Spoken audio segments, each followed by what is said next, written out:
అందరికీ జేబీఎం. నేను రాజేష్ మహాసేన్. మిర్చి సినిమాలో ప్రభాస్ గారితో డైలాగ్ ఉంటుందండి, కత్తి వాడడం మొదలు పెడితే నాకన్నా ఎవడో బాగా వాడలేడు అంటాడు. అలాగే ఇప్పుడు జగన్మోహన్ రెడ్డి గారి చేతికి కూడా ఆయనకి నచ్చిన ఆయుధం దొరికింది. ఇక ఆ ఆయుధాన్ని ఆయనకన్నా బాగా వాడేవాడు ఎవడి ప్రపంచంలో ఉండడు. ఏంటి ఆ ఆయుధం అంటే, జగన్ గారు అసలు ఆయన పార్టీ పుట్టింది, ఆ పార్టీ పెరిగింది, ఆయన సీఎం అయింది కూడా శవం అనే ఆయుధాన్ని ఉపయోగించుకుని. వాళ్ళ నాన్నగారి శవాన్ని ఉపయోగించుకుని ఆయన వైఎస్ఆర్సీపీ పార్టీ పెట్టాడు. అలాగే వాళ్ళ బాబాయ్ శవాన్ని ఉపయోగించుకుని 2019లో అధికారంలోకి వచ్చాడు. 2024కి వచ్చేటప్పటికి ఆయనకి ఏ శవం దొరకలేదు. మళ్ళీ 29కి వచ్చేటప్పటికి దొరికిన ప్రతి శవాన్ని ఆయన వాడుకునే ప్రయత్నంలో ఉన్నాడు.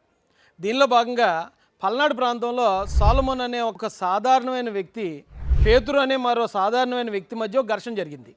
ఒకరినొకరు కొట్టుకున్నారు.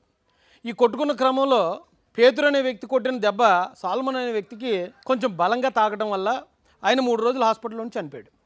ఈ సంఘటన ఇప్పుడు జగన్మోహన్ రెడ్డి గారు తెలుగుదేశం పార్టీకి, చంద్రబాబు నాయుడు గారికి, లోకేష్ గారికి అంటగట్టేద్దామని వాళ్ళు చేసే ప్రయత్నాలు అన్నీ ఇన్ని కాదండి. సాల్మాన్ రాజుని అతి దారుణంగా చంపేసిన తెలుగుదేశం పార్టీ నాయకులు, కార్యకర్తలు మనుషుల్ని మనుషులుగా చూడట్లేదు. ఈ కూటమి ప్రభుత్వం మనుషుల్ని వస్తువుల్లా కంటే ఏనగా చూస్తున్నారు. ఇది చూస్తా ఉంటే ఇరాన్ లెక్కలో ప్రతి ఒక్కరూ భయభ్రాంతులు గురవుతున్నారు. చూస్తుంటే చిరాకు వచ్చేస్తుంది. ఒకే స్ట్రాటజీ ఎన్నిసార్లు ప్లే చేస్తారు జగన్ గారు? అసలు ఒక సాధారణమైన గ్రామస్థాయి వ్యక్తి సాల్మన్ గారు, ఆయన్ని చంపాల్సిన అవసరం తెలుగుదేశం పార్టీకి ఏంటి? చంద్రబాబు నాయుడు గారికి ఏంటి? లోకేష్ గారికి ఏంటి? దీన్ని ఎందుకు రాష్ట్ర వ్యాప్త సమస్యగా మీరు కులాలను రెచ్చగొట్టడానికి ఎందుకు ప్రయత్నిస్తారో నాకైతే అర్థం కాలే. అయితే వైసీపీలో మిమ్మల్ని నమ్మి కొంతమంది గొర్రెలు ఉంటే ఉండొచ్చు. ఇది నిజంగా రాష్ట్ర స్థాయి సమస్య అని మీరు ఇచ్చే బిల్డప్లు, ఎలివేషన్లు చూసి వాళ్ళు నమ్మితే నమ్మొచ్చు. కానీ మిగిలిన ప్రజలందరూ చీకొడుతున్నారు కదా మిమ్మల్ని. గతంలో మీరు సీఎంగా ఉన్నప్పుడు మీ ఎమ్మెల్యేలు, ఎమ్మెల్సీలు, మీ మంత్రులు అడ్డదిడ్డంగా నేరాలు చేశారు. హత్య చేసిన అవినాష్ రెడ్డి గారిని మీరు ఎప్పుడు శిక్షించలేదు. హత్య చేసిన అనంతబాబుని మీరు ఎప్పుడు శిక్షించలేదు. బట్టలిప్పుకుని తిరిగిన గోరెంట్ల మాధవ్ని మీరు ఎప్పుడు మాట్లాడలేదు. ఇలా మీ నాయకులందరినీ మీరు ఎప్పటికప్పుడు ఎంకరేజ్ చేసుకుంటూ వచ్చిన మీరు ఈరోజు ఎక్కడో 2 వ్యక్తుల మధ్యలో జరిగిన ఘర్షణ తీసుకొచ్చి మీరు చంద్రబాబు నాయుడు గారి మీద బురద వేసేద్దాం, లోకేష్ గారిని బదనాం చేసేద్దాం అంటే ఆంధ్ర వాళ్ళు ఏమైనా అంత ఎర్రోళ్ళకి కనపడుతున్నారు ఏంటండి మీకు?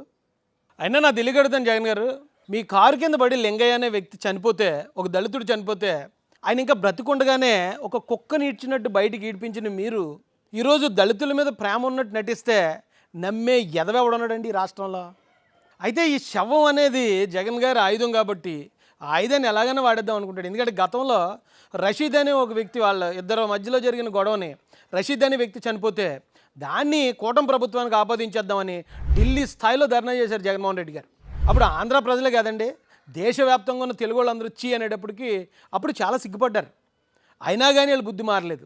మళ్ళీ ఇప్పుడు దీన్ని ఏదో క్రియేట్ చేసేద్దాం, ఇదేదో దళితులమై కూటమి ప్రభుత్వం చేసిన దాడిగా దీన్ని ప్రచారం చేసేద్దాం అంటే నమ్మేవాళ్ళు ఎవరున్నారండి?